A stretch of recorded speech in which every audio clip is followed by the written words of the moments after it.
David Hogg got some terrible news, but that was just the start of his bad day. Monday was a really bad day for David Hogg, the teenage face of the movement for gun control. It started early for him and his equally whiny sister, but it only got worse from there. You're gonna love this. It was last week that Hogg called for advertisers to boycott Laura Ingram's Fox News show because she accused him of whining about not getting into the colleges of his choice. Ingraham gave an undeserved apology to Hogg, but he rejected that gesture and insisted that she denounce Fox News. It was apparent at that point that what he wanted was to get her fired and destroy her career. On Monday, he found out that not only was Ingraham not getting fired but that despite many advertisers caving into his bullying tactics, Fox News was not going to be pushed around by a 17-year-old kid with a chip on his shoulder.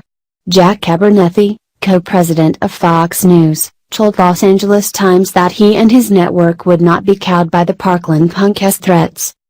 "We cannot and will not allow voices to be censored by agenda-driven intimidation efforts," Abernethy told the Times. "We look forward to having Laura Ingraham back hosting her program next Monday when she returns from spring vacation with her children." And like any bully who just had their bluff called, Hogg has apparently given up the fight, as he did not mention Ingraham in any of his tweets after the announcement.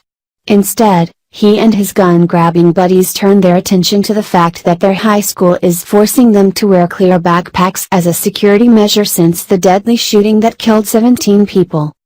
Hogg retweeted a tweet from his sister who somehow found a way to take a shot at the National Rifle Association because of the backpacks.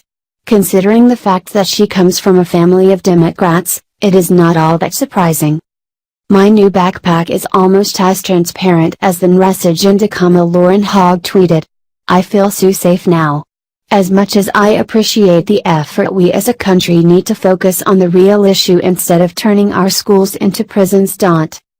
Thousands of clear backpacks and lanyards were distributed today at Douglas. "They re just an illusion of security," fellow student Kyra Perro added. "An illusion of security? Did you mean like banning AR-15s? Did you mean like gun-free zones?" Starting off the last quarter of senior year right, with a good old violation of privacy! Delaney Tar wrote. "I am not really sure why your pencils and textbooks need to be kept private. It is astounding that these kids either do not see the irony in the fact that they are concerned about their right to privacy while they want to trample on other people's right to bear arms, or they are simply selfish kids who don't care. They don't believe that clear backpacks and checkpoints make them safer, but they do believe that stripping hundreds of millions of people of their constitutional rights will.